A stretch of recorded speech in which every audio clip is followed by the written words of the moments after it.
হযরতে ওমর রাদিয়াল্লাহু তাআলা আনহুর জীবনে পড়েছিলাম, উনি এই যে হিসাব দেওয়া, জবাব দেওয়া, এটা খুব ভয় পেতেন। রাষ্ট্রের দায়িত্বে আছেন, রাতের বেলা এশার নামাজ আদায় করে এই ল্যাম্প বলে না, হেরিকেন ল্যাম্প, বাতি যায় বলে, জয়তুনের তেল লাগিয়ে আগুন লাগিয়ে তিনি হিসাব করছিলেন। হঠাৎ করে দেশের প্রধান বিচারপতি ওই সময় হযরতে আলী রাদিয়াল্লাহু তাআলা আনহু, তিনি প্রবেশ করার জন্য অনুমতি নিলেন, সালাম দিলেন। পাশে এসে বসার পরে হযরত ওমর জিজ্ঞাসা করলেন, প্রধান বিচারপতি আপনি এসেছেন, আপনার কি রাষ্ট্রের কোনো ব্যাপারে কথা বলবেন নাকি ব্যক্তিগত কোনো বিষয়ে? হযরতে আলী বললেন, না, আমার পারিবারিক জীবনের একটা ঝামেলা, সেটা আপনার কাছে আমি সলভ করতে চাই। সঙ্গে সঙ্গে যে জায়তুনের তেল দিয়ে বাতি জ্বালানো ছিল তিনি লিভিয়ে দিলেন। হযরতে আবু বকর আলীর মনটা খারাপ হয়ে গেল, কি আমি দেশের প্রধান বিচারপতির দায়িত্বে আছি, আমি এসেছি আজকে দেশের সর্বোচ্চ যিনি তার কাছে, আমার দেখার পরে অন্তত আরো যা আছে, বিশেষ করে আলো আরো বেশি জ্বালানোর কথা, আর আমারে দেখে একটা আলো জ্বলছিল লিভিয়ে দিল, একটা কথা হইল। উনি নিজেকে অপমানিত বোধ করলেন। হযরত ওমর ডাক দিয়ে বললেন, প্রধান বিচারপতি আপনি মন খারাপ করবেন না, আমি কিন্তু প্রথমেই জিজ্ঞাসা করেছি যে আপনি এসেছেন কেন, রাষ্ট্রের কোনো কাজের কথা না ব্যক্তিগত? উনি নিজেই বললেন যে রাষ্ট্রের বিষয় না, আমার ব্যক্তিগত। আমি যে হিসাব করছিলাম এটা কিন্তু রাষ্ট্রের, জনগণের টাকার তেল, আমি জনগণের হিসাব করছিলাম, এই জন্যে তাদের বাতি জ্বালিয়েছি। আপনি এসেছেন নিজের বিষয় নিয়ে, জনগণের টাকায় তেল পুড়িয়ে নষ্ট করে আপনি পারিবারিক জীবনের কথা তো আমি শুনতে পারি না। বাতি লিভিয়ে দিলাম, এখন আপনার যত কথা আছে বলেন। পারিবারিক জীবনের কথা শেষ হয়ে গেলে আপনি চলে যাবেন, এরপরে আমি বাতি আবার লিভিয়ে জনগণের কাজ করব। হযরতে আলী বলেন, এই দিন থেকে হযরত ওমরের উপরে যা ছিল ভালোবাসা, সম্মান, শ্রদ্ধা আমার আরো বেড়ে গেল। দায়িত্বশীল মানুষগুলো যদি এইরকম হইতো, এদেশ থেকে টাকা পাচার হইতো। এই মানুষ যদি আমরা তৈরি করতে পারতাম এদেশে, যে জনগণের টাকার, জনগণের সম্পদের হিসাব জনগণের জীবন দিয়ে করব, ব্যক্তিগত কোনো নিজের বিষয় হোক। দেখেন তো, প্রধান বিচারপতি এসেছে ওই দেশের, তারপরও তিনি রাজি না। ডাক দিয়ে বললেন, আলী মন খারাপ করবেন না, যেদিন থেকে দায়িত্ব নিয়েছি ওই দিন থেকে আমার মনে ভয়, কিয়ামতের দিন আল্লাহ পাক যখন তার সামনে আমারে দাঁড় করিয়ে জিজ্ঞাসা করবে, সঠিক জবাব পাই টু পাই আমি দিতে পারবো কিনা এখনো মিলাতে পারিনি। তাদের জীবনটা পরিচ্ছন্ন হয়ে আজ তারা তারার মতো ঝলঝল করছে কেন? তারা যে অমর হয়ে আছে এই সমস্ত কাজের কারণে। আপনি কি মনে করেন তারা নামাজ আপনার সাথে খুব বেশি পড়েছে এই জন্যে? না। রোজা আপনার সাথে বেশি রেখেছিল? না। এই যে কিয়ামতের এই ভয়গুলো তাদের জীবনকে এমন পরিচ্ছন্ন করে দিয়েছিল, পৃথিবীর সামনে তারা আজ দৃষ্টান্ত হয়ে আছে। যেই মানুষই তাদেরকে অনুসরণ করে অতটুকু না, যতটুকুই করতে পারবে, ওই মানুষকে আল্লাহ চিরন্তন করে দেবে। হয়তো 50-60 বছর পরে এখানে আমরা কেউ থাকবো না, সব মাটির নিচে চলে যাব। 100-150-200 বছর পরে এখানে আসলে হয়তো আপনাকে কেউ চিনবেও না। ওসমান সাহেব যদি 200 বছর পরে এই সাতগাছি আসে, ওই সময় যারা এখানে বসবাস করবে আল্লাহর কসম ওনাকে ঢুকতে দেবে না। কারণ ওই মানুষগুলো ওনাকে চেনে না, উনি ওদেরকে চিনবে না। উনি যদিও পরিচয় দেবে যে এই মাদ্রাসা, এই বাড়ি, এই যে সুন্দর বাড়িটা এটা আমি বানিয়েছিলাম, এখন নাই, কালের আবর্তনে তোমরা বাস করছো, তোমরা আমার ছেলের ছেলের ছেলের ছেলে হবা, আমার আত্মীয় স্বজন তোমরা। আমি আমার নিজেরটা হিসাব করে দেখেছি, আমার বাবার নাম রিয়াজউদ্দিন, তার বাবার নাম জাহান আলী, তার বাবার নাম নমাজ আলী, তার বাবার নাম আমি আর জানি না। আপনি জানেন আপনার বাবার নাম কি বলেন তো? তারপরে তারপরে তারপরে আর জানা নেই। আমারও 3 পুরুষই জানা আছে, এরপরে ছাতা আমি আর জানি না। খুব বেশি হলে ওই যে নওয়াজ আলীর বাবা, যিনি আমার দাদার দাদা, সে খুব বেশি হলো 100 বছর আগে মারা গেছে। বলেন তো, সেই লোকটাকে আমি দেখিনি, আমি নওয়াজ আলীকেও দেখিনি, সর্বোচ্চ আমার দাদাকে দেখেছি। নওয়াজ আলীর বাবা মাত্র 100 বছর আগেও দুনিয়ায় ছিল। আমার কুষ্টিয়ার যে বাড়ি, যে ভিটা বিশাল, সব কিন্তু সেই বানিয়েছে। অথচ সেই লোকটা মাত্র 100 বছর পরে এখন আসলে আমার গ্রামের কেউ তারে চিনবে না, আমি নিজেতে চিনবই না। এমনকি সে যদি পরিচয়ও দেয় যে এখানে আমি আজকে থাকতে চাই, আল্লাহর কসম আমি থাকতেও দেবো না। ভণ্ডামি করেন আপনি, কিসের নওয়াজ আলীর বাপ আপনি? আমি তো নওয়াজ আলীকে চিনি না। এইরকম পরিচয় দিয়েছেন আল্লাহ কোরআনে, দুনিয়া সম্পর্কে এইরকম পরিচয় দিয়েছে। অমাল হায়াতুদ দুনিয়া ইল্লা মাতাউল গুরুর। রব্বুল আলামিন বলেন, পৃথিবীর মানুষেরা খুব ভালো করে জীবন চালাও, দুনিয়া কিন্তু একটা ধোঁকার জায়গা, এটা পুরাটা একটা প্রতারণার জায়গা। হ্যাঁ, যে তোমাকে ভালোবাসে মনে করছো না ওর ভেতরে কোনো স্বার্থ আছে। আপনার মা বাবা আপনাকে ভালোবাসে, এটা আমিও জানি।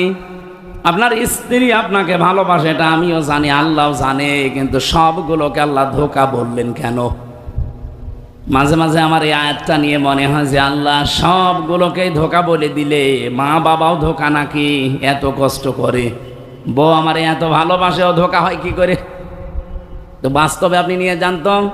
এখন যদি শোনেন যে আমি মারা গেছি, খবরটা আপনি ম্যাডামের কাছে পৌঁছিয়ে দেন যে হামজা মরে গেছে, পাগল হয়ে যাবে কাঁদতে কাঁদতে।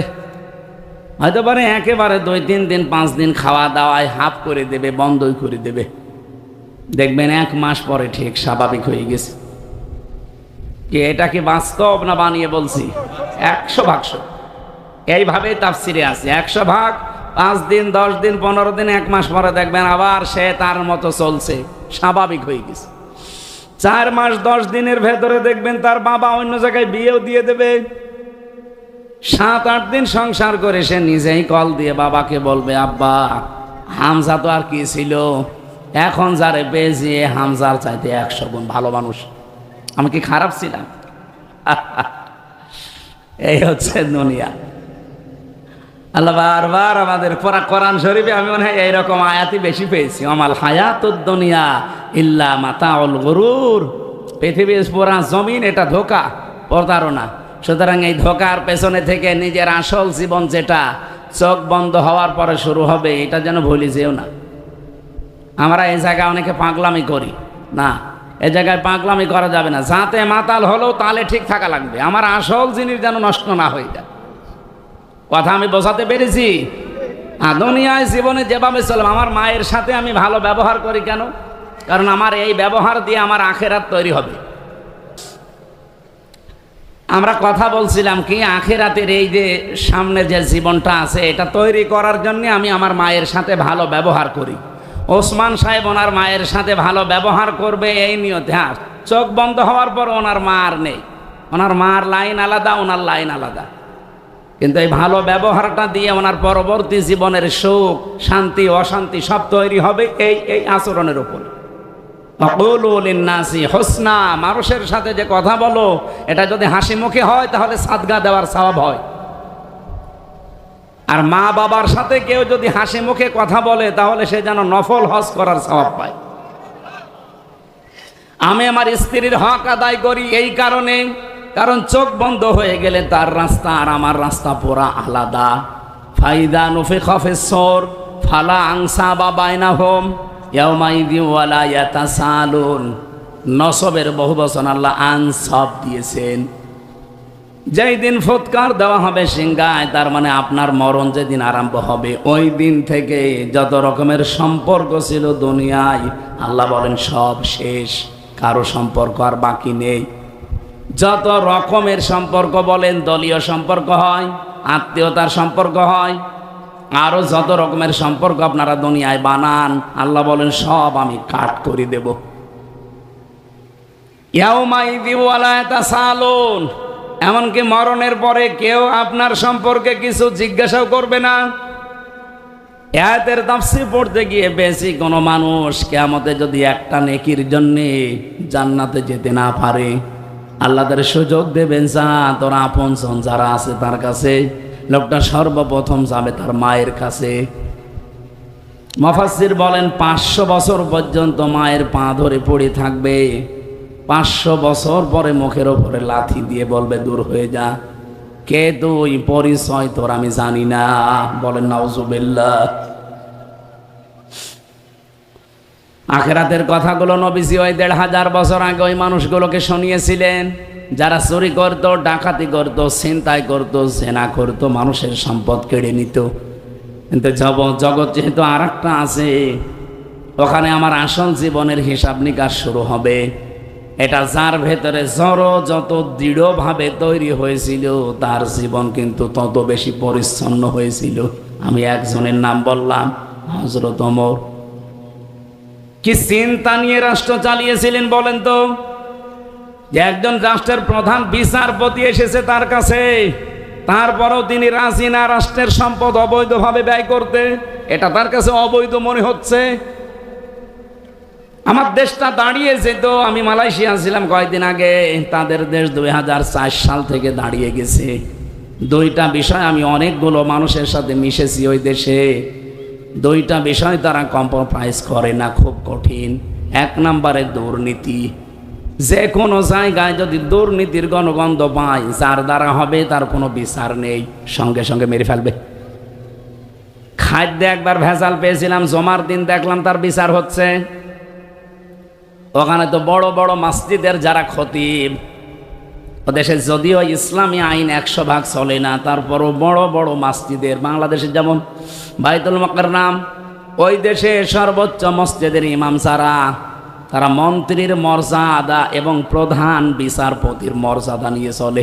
ওরা যা রায় দেবে ওইটাই ফাইনাল। আমি জমার দিন ওখানে ছিলাম, একটা বিচার দেখলাম, উনি খাদ্যে ভেজাল দিয়েছেন, ধরা পড়ে গেছে। ওই যে বিচার করবে, কেস করবে, রায় দেবে, এসব না, শুধুমাত্র প্রমাণ হওয়ার সঙ্গে সঙ্গে দেখলাম মাত্র 3 দিনের ভেতরে তার বিচার শেষ, বিদায় করে দিলে। যে দুনিয়ায় থাকার তোর আর কোনো অধিকার নেই, কারণ এই খাদ্যে ভেজাল দিয়ে আল্লাহর বান্দারা এই খাবার খাবে, তাদের কিডনি নষ্ট হবে, পেট নষ্ট হবে, শরীর নষ্ট হবে। তুই মানুষ হত্যা করার তালিকায়, কারণ মানুষ হত্যা এইভাবেই মানুষ করে। তুই তো ধীরে ধীরে মানুষকে মৃত্যুর দিকে ঠেলে দিচ্ছিলি। এ বাংলাদেশে বহু মানুষ এরকম নেই, নিজের সম্পদ নিজের সন্তানকে খাওয়াতে চায় না, ঔষধ মিশানো, এই বিষ মিশানো, এই ফরমালিন দেওয়া খাবার। অন্যের মানুষ আসে তখন বিক্রি করে দেয়। আমাদের দেশটা যদি সত্যি এতটুকু একটু কঠোর হতে পারতাম। এই কুষ্টিয়া বিশ্ববিদ্যালয়ের সাবেক এক ছাত্র, বাড়ি রাজশাহী বাগমারা, আব্দুল জব্বার মণ্ডল, ম্যাজিস্ট্রেট, আমাদের শ্রদ্ধাভাজন বড় ভাই, উনি এখন ঢাকাতে আছে। এই যে খাদ্যে ভেজালের অভিযানে মাঝে মাঝে দেখবেন নামে। আমার মাঝে মাঝে চিন্তা হয় যে এরকম যদি 100 জন বাংলাদেশে একটু মন থেকে কাজ করার সুযোগ পেত, এই দেশে খাদ্যে ভেজাল দেওয়ার কোনো মানুষ পাওয়া যেত না, ভয়তে মানুষ ভালো হয়ে যেত। মালয়েশিয়া দাঁড়িয়ে যাওয়ার পেছনে কারণ দুইটা। এক নম্বরে এইরকম কিছু পেলে তারে আর বাঁচিয়ে রাখে না। 2 নম্বরে তারা খুব পরিষ্কার পরিচ্ছন্ন, কোনো জায়গায় একটা ময়লা নেই। অথচ এই দেশের চাইতে মালয়েশিয়া প্রায় 5 ডবল বড়, এত বড় বিশাল দেশ। তারা যদি দাঁড়িয়ে যেতে পারে, আমরা দাঁড়াবো না মানে? আমাদের দেশে তাদের চাইতে সম্পদ কোটি গুণে বেশি। কিছু না থাকলেও সবচাইতে বড় সম্পদ আমরা মানুষ। কথা বলেন না কেন? তার এত বড় বিশাল দেশ, মাত্র মানুষ 3 কোটি। বাংলাদেশের চাইতে 5 ডবল বড়। মানুষ কত? 3 কোটি, তাও বাংলাদেশের 20 লাখ। হ্যাঁ, না না না, 20 লাখ আছে ওখানে। বাংলাদেশের মানুষ মালয়েশিয়া 20 লাখ বাস করে। ভারত থেকে এসেছে প্রায় 50 লাখ, ওই থাইল্যান্ড থেকে এসেছে, ইন্দোনেশিয়া থেকে এসেছে, সব মিলে মনে হয় 1 কোটি হবে, আর ওদের দেশের মানুষ 2 কোটি। এত বড় বিশাল এলাকা নিয়ে তারা মাত্র 3 কোটি। আর আমাদের এতটুকু একটা দেশ, সম্পদ যাই আছে, বড় সম্পদ আমরা। 18 কোটি থেকে 20 কোটি, কত? 20 কোটি মানুষের তো কিছু না থাক, 2টা করে হাত আছে না? বলেন বলেন। এই সম্পদগুলো চুরি করে বাইরে না পাঠালে, বাইরে যে কি আপনার আরামে আছেন? সিঙ্গাপুরে যে হোটেলে উঠলাম, দেখি নিচে 2 জন বসে আছে। কি ভাই আপনি এখানে? হুজুর আমরা আগেই পালিয়েছি। আপনি পালালেন কেন? আপনার তো পালানোর কথা না। আপনার 620টা বাড়ি। ওই যে চট্টগ্রামের যে মন্ত্রী ছিল, ও সিঙ্গাপুরে আছে এখন পালিয়ে। বলছে আমি নিচে নামি না, এই দেশে আমার সেকেন্ড হোম আছে। মালয়েশিয়া আমার সাহেব পাড়া আছে, সাহেব পাড়া, কিন্তু থাকতে পারি না। বাংলাদেশের 20 লাখ মানুষ এই দেশে বাস করে, আমারে দেখলে ভত্তা বানিয়ে ফেলবে। এই জন্যে চুরি চুরি করে থাকি। আপনি যেন কাউকে কিছু বলবেন না, দোয়া করবেন। তো নয়, দোয়া আসে শয়তান। দেশের টাকা পাচার করে 120টা 620টা বাড়ি বানিয়েছে। আমার মনে হয় এই 9 মাস যদি থাকতো আরো 100 বাড়ি বানাইতো। আমরা তো মানুষ তৈরি করতে চাই ওই রকম, যে মানুষগুলো নিজের চিন্তা না করে জনগণের চিন্তা করবে। এই দেশটা আল্লাহর কসম দাঁড়িয়ে যাবে। আপনি শুধুমাত্র 5টা বছর একটু ওই সৎ মানুষ তৈরি করে একটু মানুষগুলোকে কোরআন দিয়ে চালানোর ব্যবস্থা করে। মালয়েশিয়া 100 ভাগ ইসলাম নেই, 60 ভাগ আছে। সৌদি আরবে 100 ভাগ ইসলাম নেই, 70 ভাগ আছে। 100 ভাগ ইসলাম এই পৃথিবীতে শুধু একটা জায়গায় এখন আছে, আফগানিস্তানে। তারা একেবারে সরাসরি 500 আয়াত আছে কোরআনের, শরীয়তের বিধান পুঙ্খানুপুঙ্খানু আদায় করে। আমি যেটা আপনাদেরকে এখান থেকে শিক্ষা নিয়ে দিতে চাই, কোরআনে কারীম আল্লাহ রাব্বুল আলামিন যে উদ্দেশ্যে দিয়েছেন, আমাদেরকে যেটা বোঝাতে চেয়েছেন বারবার, আমাদের জীবন পরিচ্ছন্ন হওয়ার জন্য আখিরাতের এই চিন্তা ছাড়া সম্ভব না। এই জন্য যত বেশি বৃদ্ধি হবে আমাদের ভেতরে, বদ্ধমূল হবে এবং বৃদ্ধি হবে, তত বেশি আপনি দুনিয়ার জীবন সম্পর্কে ভালোভাবে টের পাবেন যে আসলে এটা আল্লাহর ভাষায় মাতাউল গুরুর, এটা প্রতারণা, ধোঁকাবাজি, খেল তামাশা ছাড়া কিচ্ছু না। কোরআনে কারীম আমরা শুনতে আসলাম, এখানে আয়াতের শেষে 2টা বিষয় পেয়েছি। আল্লাহ রাব্বুল আলামিন বলেন হাদা বায়ানুল লিন্নাস, এই যে বর্ণনা, বক্তব্য, বায়ান, এটা কাদের জন্য আমি দিয়েছি জানো? লিন্নাস, মানুষের জন্যে। কোন মানুষ?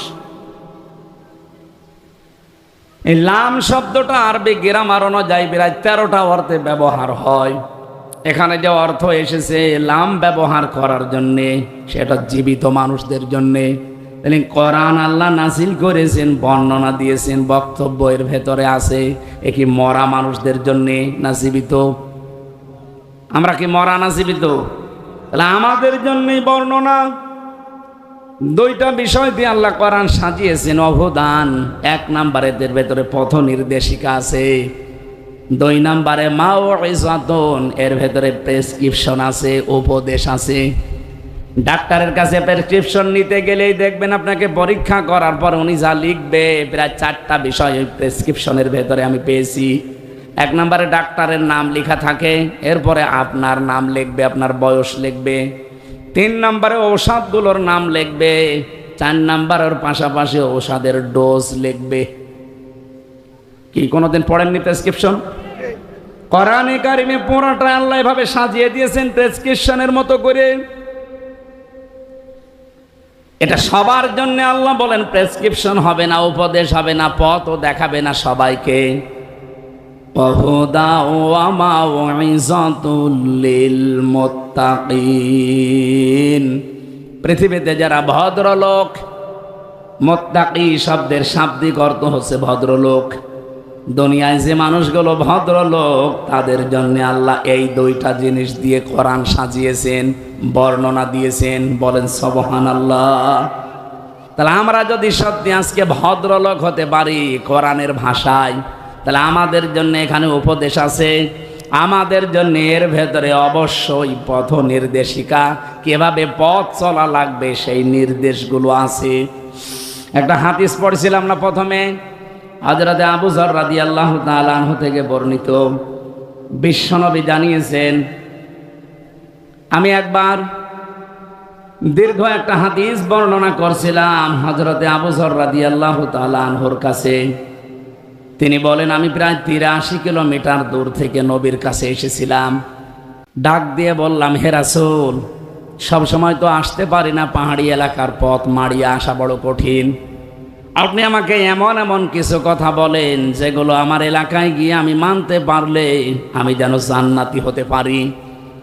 বিশ্বনবী এই 7টা কথা তাকে বলেছিলেন। বলেন তো শৈলকুপার মানুষেরা, এই যে 7টা উপদেশ, এটা কি শুধুমাত্র আবু যরের জন্যে? আমাদের জন্য ওই 7টা উপদেশ আছে। আর কিয়ামত পর্যন্ত যারা আসবে আমাদের পরে, তারাও এই 7টা মানলে তারাও জান্নাতি। নবীজি বললেন, 1 নম্বরে তাকে আমি উপদেশ দিয়েছিলাম, ওসিকা বিতাকওয়াল্লাহ, যেখানেই থাকবা তাকওয়া অর্জন করে মুত্তাকি হবা। এই যে কোরআন উপদেশ, কোরআন প্রথম নির্দেশিকা কাদের জন্যে? মুত্তাকিদের। বলেন বলেন। প্রশ্ন আসতে পারে, আমরা কি মুত্তাকি না? বাংলাদেশে মুত্তাকি তাকওয়ার শ্রেণী বিন্যাস করা হয় পোশাক দেখে। যাদের পোশাক যত বড় বড় হয়, মনে করি এ তত বড় বুজুর্গ না। পোশাক আর দাড়ি দিয়ে আমরা বিচার করি। আসলে তাকওয়াটা মানুষের অন্তরের বিষয়। পোশাক আশাক এগুলো তো লাগবে, এগুলো বাহ্যিক, কিন্তু সবচাইতে বড় বিষয় তাকওয়া থাকে অন্তরে। আপনার এই অন্তর যদি তাকওয়া তৈরি না হয়, আল্লাহর ভয় তৈরি না হয়, আপনি যদি আকাশ দিয়ে উড়িয়েও যান, আপনি বুজুর্গ না, আপনি বেজির্গ। কিসের বেজি চেনেন না? হযরত আবু যর বলেন, প্রথমে তিনি আমাকে বললেন, ওসিকা বিতাকওয়াল্লাহ, আমি তোমাকে উপদেশ দিচ্ছি এলাকায় গিয়ে তাকওয়া অর্জন করবা। তাকওয়া কি? আমি যে বাহ্যিক কিছু দৃষ্টি বললাম, যে জুব্বা আমার মতো গায়ে দিয়ে, পাগড়ি একটা মাথায় দিয়ে, সুন্দর টুপি মাথায় দিয়ে হয়ে গেল তাকওয়া, বিশাল বুজুর্গ মানুষ, আল্লাহর ভালো মানুষ না। তাকওয়া শব্দের শাব্দিক অর্থ হচ্ছে আল্লাহর নিষিদ্ধ কাজগুলো জানার পরে যদি মন চায় ঘৃণা করে ছেড়ে দেওয়ার নাম তাকওয়া। আমি আবার বলছি, এক কথায় জবাব, আল্লাহর নিষিদ্ধ কাজ, হ্যাঁ, নিষিদ্ধ জিনিসের প্রতি মানুষের সেই জন্ম থেকে টান বেশি। এই নিষিদ্ধ জিনিসের উপরে মানুষের টান যতই হোক, যখন আপনি ঘৃণা করে এই কাজ থেকে নিজেকে বাঁচিয়ে রাখতে পারবেন, তখন মনে করবেন আমার তাকওয়া তৈরি হয়েছে। আমার অফিসে 3-4 জন আমরা কাজ করি, সবাই ঘুষ খায়, তারা আনন্দে থাকে, সুখে আছে, বাহ্যিক দৃষ্টিতে দেখতে মনে হয় ভালোই চলছে। আমারও মন চায়, আমারও অভাব আছে, আমারও চাহিদা আছে, প্রয়োজন আছে, কিন্তু কাজটা যেহেতু নিষিদ্ধ, আমি শুধু ছেড়ে দেইনি। পায়খানা দেখলে যেমন ঘৃণা করি, ঘুষ খাওয়াকে ওই রকম ঘৃণা করি। এটার নাম তাকওয়া। এটার নাম কি? এলাকায় সবাই টাকা ছেড়ে রাখে সুদের উপরে, আমিও ছাড়তে পারি। 1000 টাকা দিলে 100 টাকা বেশি দেবে নাকি? এলাকায় নেই?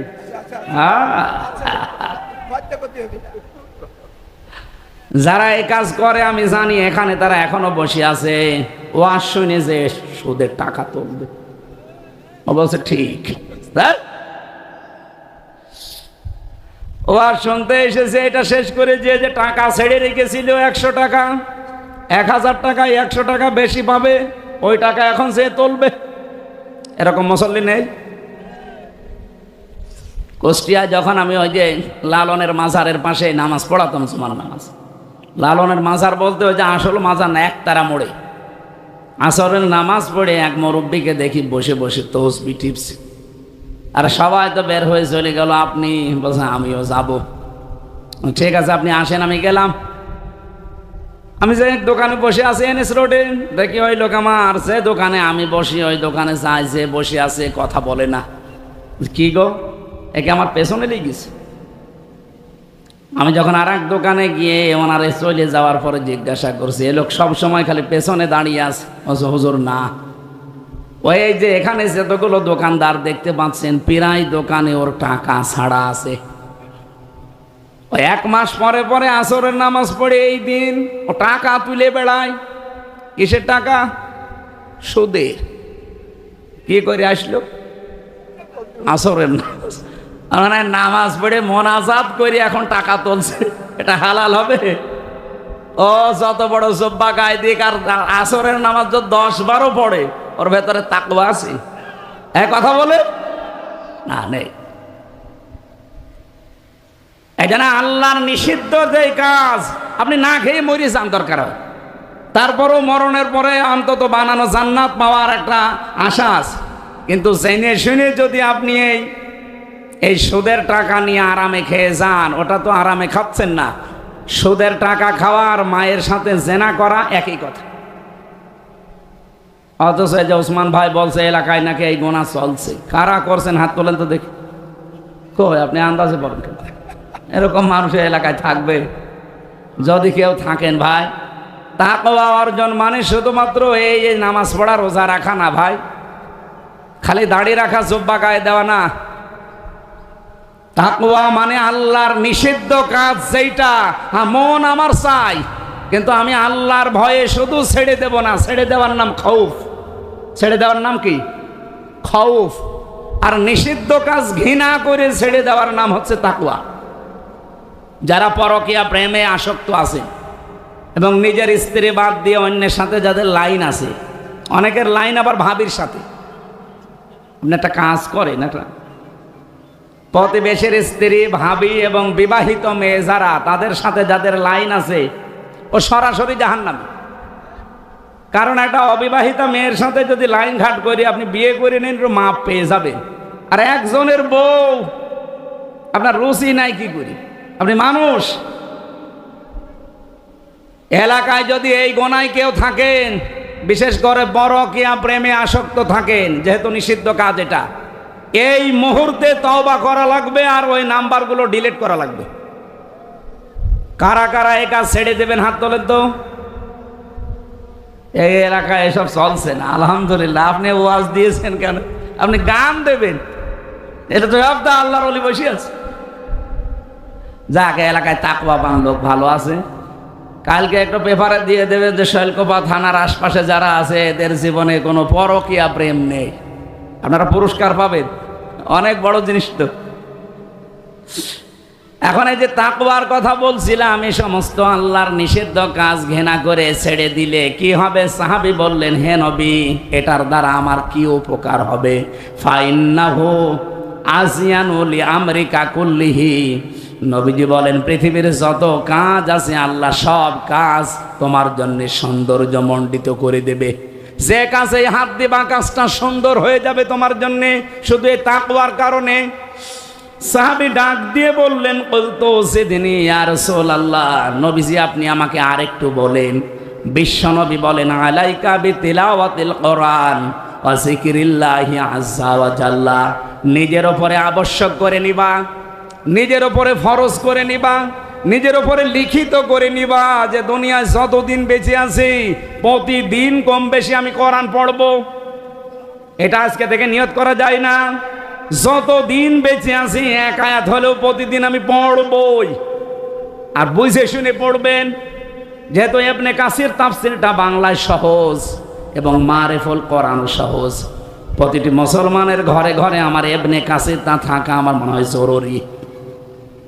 যেহেতু সাহাবী প্রশ্ন করেছেন, সেদিনই বলতো, হে নবী আপনি আমাকে আরেকটু বলেন তো কি করা যায়? নবীজি বললেন, আলাইকা বিতিলাওয়াতিল কোরআন, নিজের উপরে আবশ্যক করে নাও, প্রতিদিন তুমি কোরআন পড়বা। 2 নম্বরে যতটুকু সময় পাও আল্লাহর জিকিরে থাকবা। এখান থেকে একটা মাসলা বের হয়, সব সময় যদি কোনো মানুষ তার জহব্বার সাথে আল্লাহর জিকিরটা জারি রাখতে পারে, নারী হোক আর পুরুষ হোক, পাক থাকেন আর না পাক থাকেন, অযু থাক আর না থাক, সব সময় মনে, সব সময় জহব্বায় মুখে এই শব্দটা জারি রাখবেন, লা হাওলা ওয়ালা কুওয়াতা ইল্লা বিল্লাহ। আমি নিজে যতটুকু পারি এটা আমার মনে আসলেই মুখে চলতে থাকে। গাড়িতে বসে আছি, আসতেছি, চলে ফিরি, যা করি এই কথাটা মুখে লাগিয়ে রাখবেন। এটা হচ্ছে জান্নাতের খাজানা। বলেন সুবহানাল্লাহ। এই আমলটা নারী পুরুষ সবাই আজকে থেকে আরম্ভ করেন। লা হাওলা ওয়ালা কুওয়াতা ইল্লা বিল্লাহ। যেদিন আল্লাহ মিজানে আপনাকে পাল্লা নেকি আর বদি আপনাকে ওজন দিতে থাকবে, এই লা হাওলা ওয়ালা কুওয়াতা যাদের জীবনে বেশি পড়া হয়েছে, এবং এর উপরে যাদের জীবন চলবে ওই মানুষগুলোর পাল্লা আমার আল্লাহ নিজে ভারী করে দেবে। সব সময় মুখে এই শব্দটা রাখা দরকার আমাদের। আর একটা শব্দ আছে আস্তাগফিরুল্লাহ, সব সময় পড়বেন। আপনার ওযু না থাকলেও অসুবিধা নেই, না পাক থাকলেও অসুবিধা নেই। আস্তাগফিরুল্লাহ, আস্তাগফিরুল্লাহ, এই জিকিরটা তেলাওয়াতে কোরআনের উদ্বুদ্ধ করছি। মাদ্রাসা বানিয়েছেন এই কোরআন শিক্ষা দেওয়ার জন্যে। যারা বানিয়েছিলেন হয়তো তারা আজ নেই, বিদায় নিয়ে চলে গেছে। তারা তাদের উনি বানিয়েছে। অন্তত ওনার যে সমস্ত আত্মীয় স্বজন, বাবা মা, আত্মীয় স্বজন যারা দুনিয়া থেকে বিদায় নিয়েছে, যত মানুষ এখানে তেলাওয়াত করছে, প্রতিটি অক্ষরের বিনিময়ে নেকিগুলো আল্লাহ তাদের কবরে যেন পৌঁছিয়ে দেন। বলেন আমিন। সাহাবী বললেন, হে নবী, এই দুইটা কাজ করলে আমার কি উপকার হবে? বিশ্ব নবী বলেন, ফাইন্নাহু যিকরুল্লাকা ফিস সামা ওয়া নূরুল্লাকা ফিল আরদ। আসমানে আল্লাহ বিশেষ বিশেষ জায়গায় তখন তোমারে নিয়ে আলোচনা করবে। আপনি কথা টের পাচ্ছেন কি বললাম? তামাম পৃথিবীর মালিক যিনি, উনি বলছেন আমি তোরে নিয়ে আমার বিশেষ জায়গায় আলোচনা করি। নূরুল্লাকা ফিল আরদ, জমিনে চলতে ফিরতে যত আলোর প্রয়োজন হবে ওই আলোগুলোর ব্যবস্থা আমি আল্লাহ নিজে করে দেব। আলো মানে অন্ধকার, চলতে গিয়ে আলো লাগে। এই পৃথিবীর জমিন চলতে গিয়ে অনেক অন্ধকারের পথ আছে।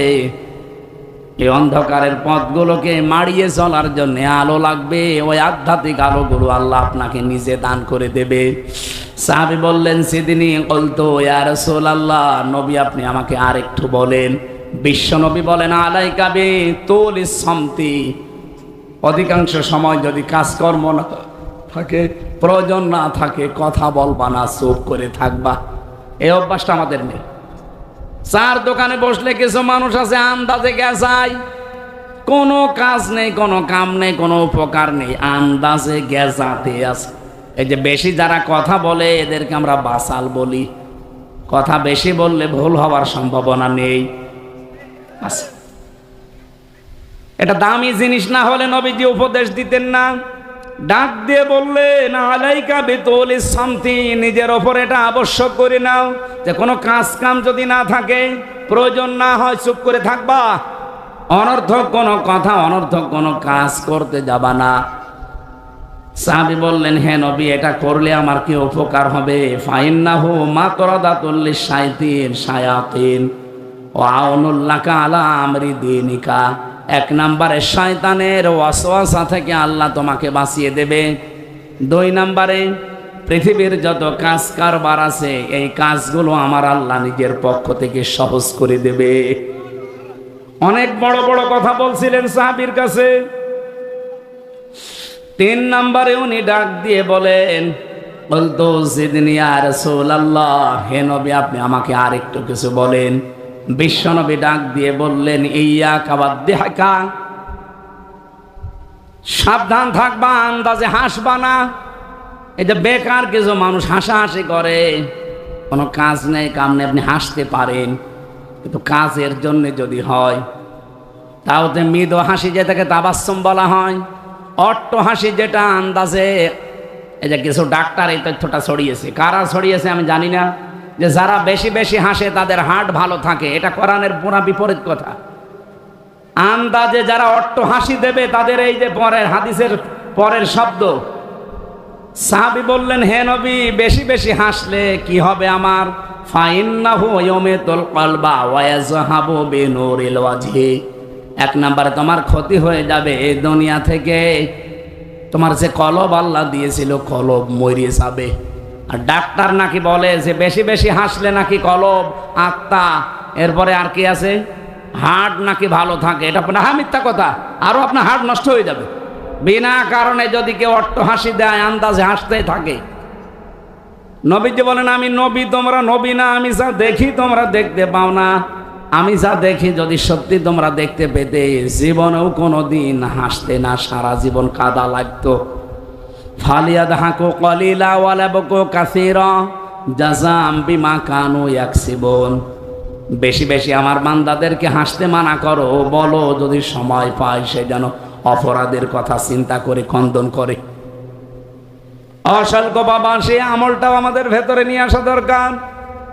রাতের বেলা যখন সবাই ঘুমিয়ে পড়ে নিজের অপরাধগুলো স্মরণ করে উঠবেন, একটা লম্বা সেজদা দিয়ে একটু কান্নার চেষ্টা করেন, দেখবেন একটা আলাদা শান্তি পাবেন। এটাকে বাংলায় বলা হয় অনির্বচন সুখ। এটা কিনতে পাওয়া যায় না। অপরাধের কথাগুলো স্মরণ করে রাতের বেলা সবাই ঘুমিয়ে আছে, যদি একটা লম্বা সেজদা দিয়ে আপনি কেঁদে ফেলতে পারেন যে আল্লাহ মাফ করার জন্য তুমি ছাড়া আর কেউ নেই, আমি ভুল করে ফেলেছি, মনের অজান্তে যখন চোখ দিয়ে পানি বেয়ে বেয়ে পড়বে, একটা আলাদা শান্তি আল্লাহ আপনাকে। এটা আমি জেলখানায় পেয়েছিলাম এই 3 বছর। যেতে এমনি কান্দা চলে আসতো, সে দুঃখে হোক কষ্টে হোক। আর রাতের বেলা তো নিস্তব্ধ, সবাই ঘুমিয়ে গেছে, শুধু কারারক্ষী আমার সামনে দাঁড়িয়ে পাহারা দেয়। গভীর রজনীতে এমনিতে তো গোনা গোনা করার কোনো সাহস নেই বা পদ্ধতিও নেই, ওই জায়গাও নেই গোনা করার। রাতের বেলা যখন দেখেছি গভীর রজনীতে একা একা উঠে কোরআন শরীফ তেলাওয়াত করার মাধ্যমে কন্দন চলে আসতো। পরে দেখি আজানের আগে একটা আলাদা সুখ আল্লাহ নিজে আমাকে দিয়ে দিয়েছে। এটা এখন আর পাওয়া যায় না, কেন এখন তার ওঠাই হয় না। সময় পেলে এই কাজটাও করা দরকার। কান্না এটা আল্লাহর কাছে অনেক দামি জিনিস। ঠিক আছে। সাহাবী বলেন, হে নবী আপনি আমাকে আরেকটু বলেন। বিশ্ব নবী বলেন, কলিল হাক্কা ওয়া ইন কানা মুররান, হক কথা বলবা সব সময়, যদিও তিতা লাগে খারাপ লাগে। সাহাবী বলেন, এটার দ্বারা কি হবে? বিশ্ব নবী বলেছিলেন, না এখানে ওয়া ইন কানা মুররানের পর আর কোনো শব্দ পাচ্ছি না। এই হাদিসের ব্যাখ্যা পড়তে গিয়ে আমি দেখেছি, যেহেতু নবীজের উপকারের কথা আর বলেন না, যে হক কথা বললে যদিও তিতা লাগে খারাপ লাগে বলবা, এর উপকার কি নবীজি কিছু বলেন না। যারা হাদিস ব্যাখ্যা করেন তারা বলেন কত উপকার, এটা দুনিয়া আখেরাতে বলে শেষ করা যাবে না। হক কথা বললে সর্বনিম্ন উপকার হবে এই পৃথিবীর সৃষ্টি জগতের ভেতরে আপনার প্রতি একটা আলাদা মহব্বত আল্লাহ তৈরি করে দেবে। যারা হককে চেপে রাখে, সত্যকে গোপন করে রাখে, তাদের প্রতি আল্লাহ মহব্বত তৈরি করে না, তাদের প্রতি আরো ঘৃণা তৈরি করে দেয়। আপনি দেখেন এই বাংলাদেশে যারা হক জানার পরও গোপন করে রেখেছিল, তাদের প্রতি শুধু মানুষ না, যত সৃষ্টি আছে সবাই তারা ঘৃণা করে। আমি নাম নিতে পারলাম না, আপনি দেখবেন এইটাই করে। সাহাবী বললেন, হে নবী আমাকে আরেকটু বলেন। নবীজি বলেন, লা তাখাফিল্লাহি লাওমাতা লাইম, আল্লাহর দ্বীনের কাজ করতে গিয়ে, আল্লাহর পথে চলতে গিয়ে কোনো নিন্দুকের নিন্দার পরোয়া করবা না। সাহাবী শেষ পর্যন্ত বলেছিলেন, লিয়াহজুজকা আনিন নাস মা তাআলামু মিন নাফসিকা। হে নবী আপনি আমাকে শেষ কথা বলেন। নবীজি বলেন, অন্যের যখন বদনাম করতে তোমার মন চাইবে যে বদনাম করি, সঙ্গে সঙ্গে এই মনে করবা যে ওই দোষ তো আমারই আছে। কথা বুঝতেছেন? যখন অন্যের ব্যাপারে কথা বলতে তোমার মন চাবে, এই যে মেয়েরা এই কাজ বেশি করে, এক জায়গায় বসলে শুধু অন্যের বদনাম গিবত।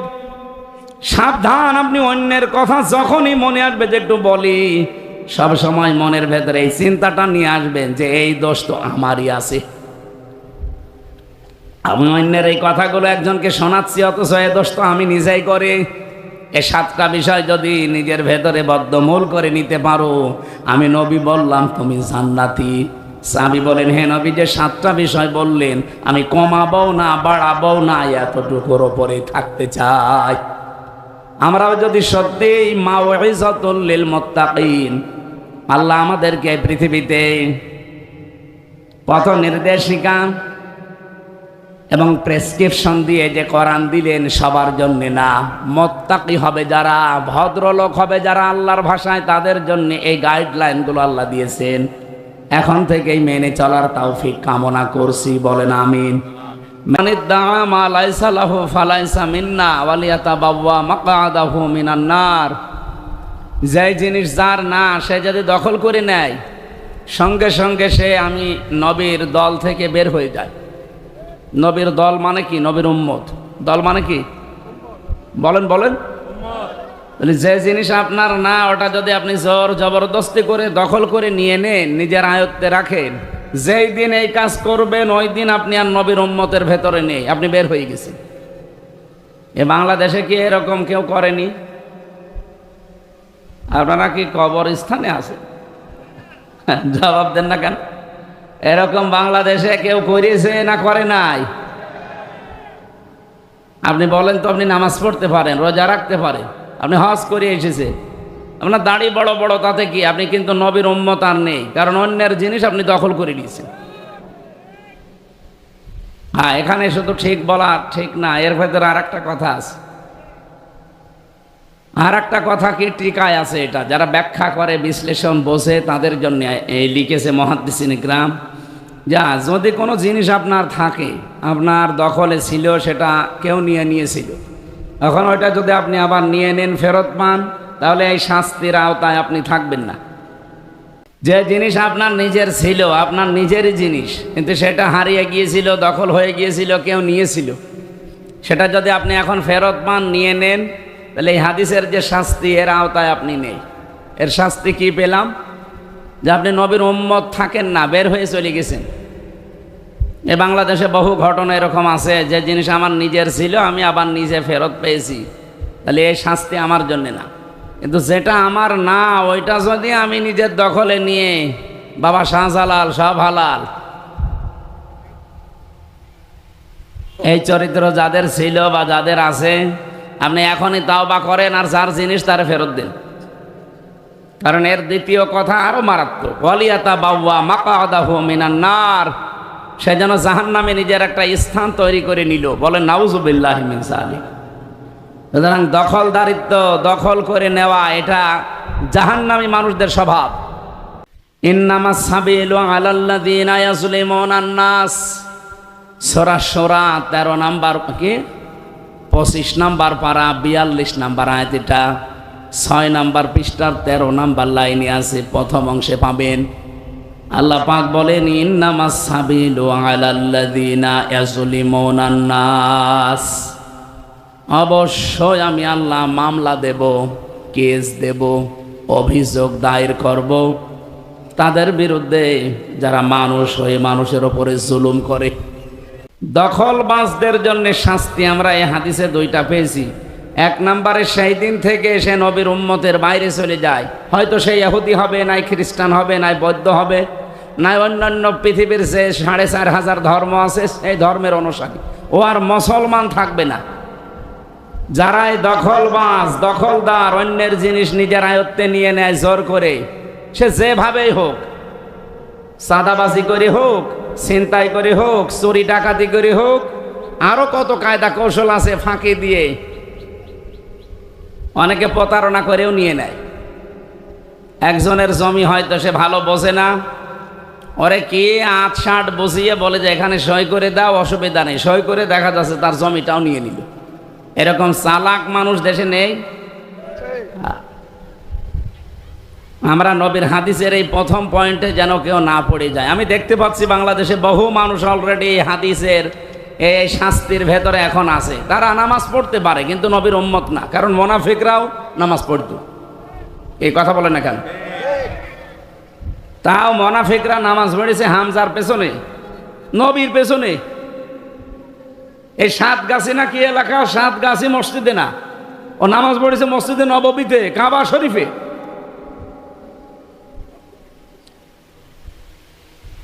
এত বড় দামি জায়গায়, এত বড় দামি মানুষের পেছনে নামাজ পড়ে সে যদি মুনাফিক হয়, তার ঈমান না থাকে, সে যদি উম্মতের ভেতরে আর না থাকে, তাহলে যে হাদিস বললাম এটা যদি কারোর সাথে মিলে যায়, এই সাতগাছি না, আপনি কাবা শরীফে বসবাস করলেও নবীর উম্মতের বাইরে চলে গেছেন।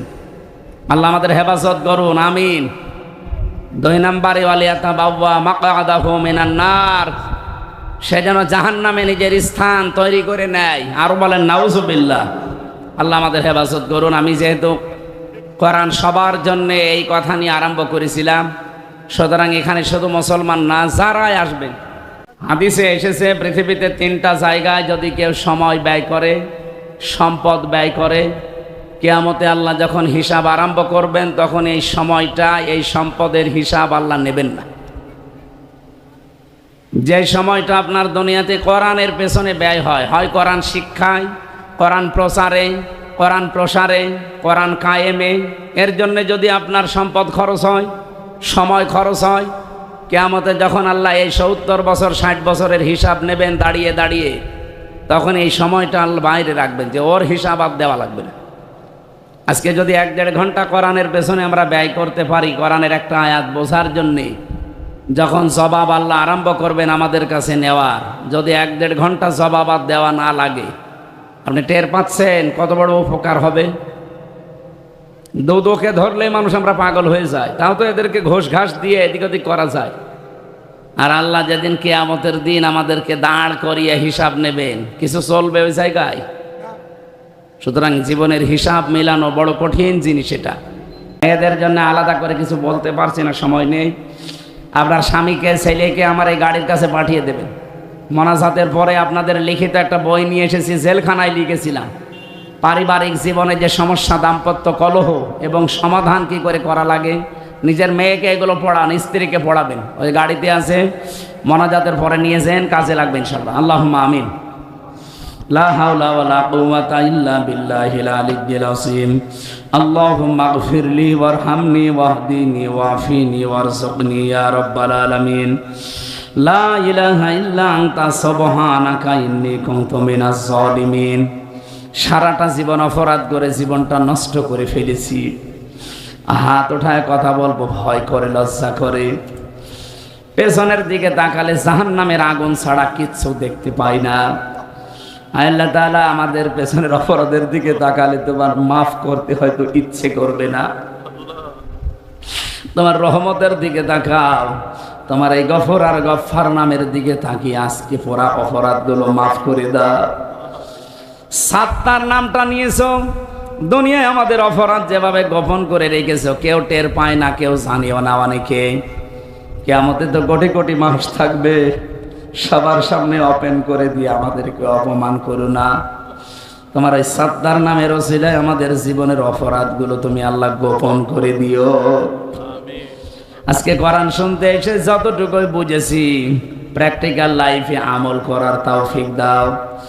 বিশেষ করে কোরআনের এই আয়োজনে যিনি আঞ্জাম দিয়েছেন, শ্রদ্ধাভাজন বড় ভাই জনাব ওসমান আলী বিশ্বাস, যার জীবনের যত ভালো কাজ আছে তুমি আল্লাহ কবুল করো। মানুষ হিসাবে তো অন্যায় করেছে, শয়তানের ধোকায়, ওগুলো আজকেই মাফ করে দাও। তার শ্রদ্ধাভাজন পিতা মাতা যারা দুনিয়া থেকে বিদায় নিয়েছে, বিশেষ করে আলহাজ আব্দুল গফর, তার স্ত্রী সহ ওই মানুষগুলোকে কবরে তুমি মেহেরবানি করে জান্নাতুল ফেরদাউস দিয়ে দাও।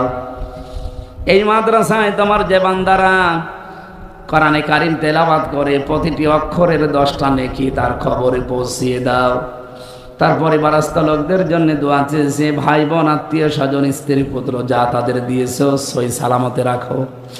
যে বাড়িতে এসে বসেছিলাম, বাড়ির ওপরে তোমার রহমত নাজিল করো। আসমান জমিনের বালা মুসিবত থেকে আমাদেরকে বাঁচাও।